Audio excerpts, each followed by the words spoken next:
Le prix moyen des maisons au Royaume-Uni a fortement augmenté en décembre selon la dernière enquête réalisée par la société Nationwide.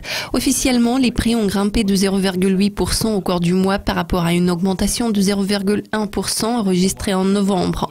Parmi d'autres nouvelles encourageantes émanant du secteur du logement, Nationwide a déclaré qu'une amélioration de l'économie britannique et celle des conditions sur le marché du travail devrait contribuer à des gains supplémentaires dans les mois qui vont suivre.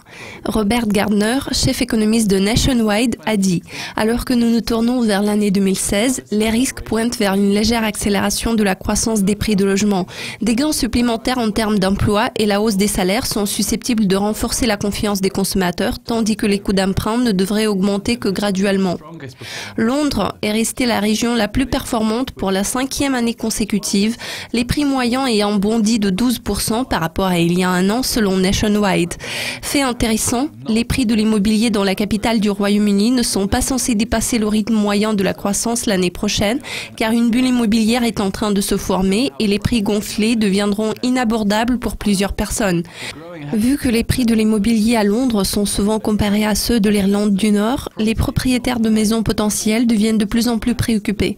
À l'heure actuelle, une propriété en Irlande du Nord coûte 44% moins cher que pendant le pic d'avant-crise en 2007, alors que les prix à Londres sont 50% plus chers que leur plus haut d'avant-crise il y a 8 ans.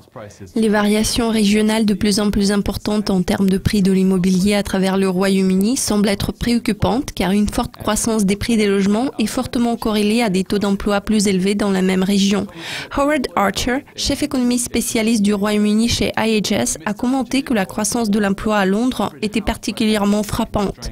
Il a ajouté que le prix moyen des maisons sera limité par un rapport plus tendu entre les prix de l'immobilier et les revenus, ainsi que par le fait que les emprunteurs hypothécaires potentiels seront soumis à des contrôles renforcés par les prêteurs et la probabilité d'un relèvement des taux d'intérêt au cours de 2016. Cela conclut la revue de presse dédiée à la Grande-Bretagne. Je suis Sam Meredith. Restez avec nous pour en savoir plus sur l'impact de tous ces événements sur les marchés d'échange. À très vite.